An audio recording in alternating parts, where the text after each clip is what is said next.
भारत की धरती ने कई महान राजवंशों को देखा है, लेकिन मुगल साम्राज्य का इतिहास अपने आप में एक अद्वितीय गाथा है। यह कहानी है सूरवीर योद्धाओं की, उनके अद्वितीय रणनीतियों की और एक समृद्ध संस्कृति धरोहर की, जिसने भारत को नई ऊंचाइयों पर पहुंचाया। चलिए समय के इस दरवाजे को खोलते हैं और झांकते हैं मुगलों के स्वर्णिम युग में। बाबर का भारत आगमन 15वीं शताब्दी के अंत में मध्य एशिया में स्थित फरगना घाटी में एक शासक का जन्म हुआ, जिसने भारतीय इतिहास को नया मोड़ दिया। वह थे जहीर उद दीन मोहम्मद बाबर, जो तैमूर और चंगेज खान के वंशज थे। बाबर के जीवन का आरंभिक काल कई कठिनाइयों से भरा था। उसने समरकंद पर कब्जा करने की कई असफल कोशिशें की और अंततः अपनी किस्मत आजमाने के लिए भारत की ओर बढ़ा। पानीपत का प्रथम युद्ध 1526। बाबर ने 1526 में दिल्ली के सुल्तान इब्राहिम लोदी के खिलाफ युद्ध छेड़ा। उसकी सेना छोटी थी, लेकिन तोपखाने और युद्ध रणनीतियों के कारण उसने लोधी सेना को पराजित कर दिया। इस जीत के साथ भारत में मुगलों के शासन की नींव पड़ी। बाबर ने अपने आत्मकथात्मक ग्रंथ तुजुक-ए-बाबरी में अपने अनुभवों को लिपिबद्ध किया है, जिसमें उसकी भारत यात्रा, सैन्य अभियानों का विस्तृत वर्णन है। 1530 में उसकी मृत्यु के बाद उसका पुत्र हुमायूं गद्दी पर बैठा। हुमायूं का संघर्ष। हुमायूं अपने पिता की तरह एक वीर योद्धा था, लेकिन वह राजनीतिक दृष्टि से उतना सक्षम नहीं था। शेरशाह सूरी से संघर्ष।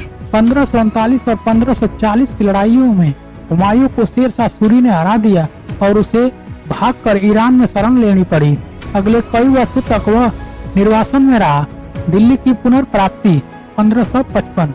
फारस के शाह की सहायता से हुमायूं ने 1555 में दिल्ली पर पुनः कब्जा कर लिया, लेकिन उसकी खुशियां अधिक समय तक नहीं टिकी। 1556 में पुस्तकालय की सीढ़ियों से गिरने के कारण उसकी मृत्यु हो गई और उसके बाद अकबर को गद्दी सौंप दी गई। अकबर एक महान सम्राट। 13 वर्षीय अकबर ने सत्ता संभाली और बैरम खां के मार्गदर्शन में पानीपत की दूसरी लड़ाई में भीमों को पराजित किया। उसने राजपूतों से मित्रता स्थापित की और कई हिंदू राजकुमारियों से विवाह किया। अकबर ने गुजरात, बंगाल, कश्मीर और दक्कन को अपने साम्राज्य में मिला लिया। उसने साम्राज्य की आर्थिक स्थिति सुधारने के लिए टोडरमल की राजस्व प्रणाली लागू की।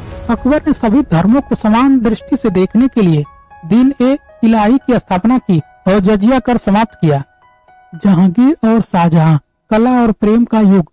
जहांगीर 1605 से 1627। जहांगीर न्यायप्रिय शासक था। उसने इंसाफ की जंजीर स्थापित की और मुगल चित्रकला को प्रोत्साहित किया। ब्रिटिश ईस्ट इंडिया कंपनी को भारत में व्यापार की अनुमति भी इसी दौरान मिली। शाहजहां 1628 से 1658।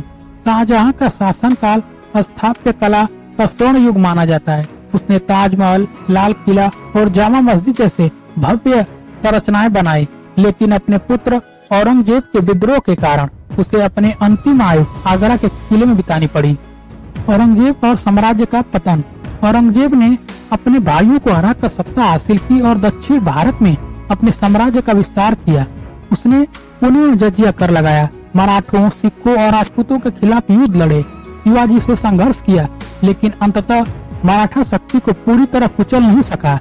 1707 में उसकी मृत्यु के बाद मुगल साम्राज्य कमजोर होने लगा और स्थानीय शक्तियां उभरने लगी। 1857 की क्रांति में अंतिम मुगल सम्राट बहादुर शाह जफर को अंग्रेजों ने बंदी बना लिया और बर्मा, जो कि म्यांमार में है, भेज दिया। इसके साथ ही भारत में मुगलों का युग समाप्त हो गया और ब्रिटिश राज की शुरुआत हुई। मुगल साम्राज्य सिर्फ युद्धों और विजयों की कहानी नहीं है, बल्कि यह कला, साहित्य, स्थापत्य और संस्कृति समन्वय का प्रतीक भी है। ताजमहल, फतेहपुर सीकरी और दिल्ली का लाल किला आज भी इस गौरवशाली युग की गवाही देता है। मुगल शासन का प्रभाव भारतीय समाज, कला और प्रशासन पर आज भी देखा जा सकता है।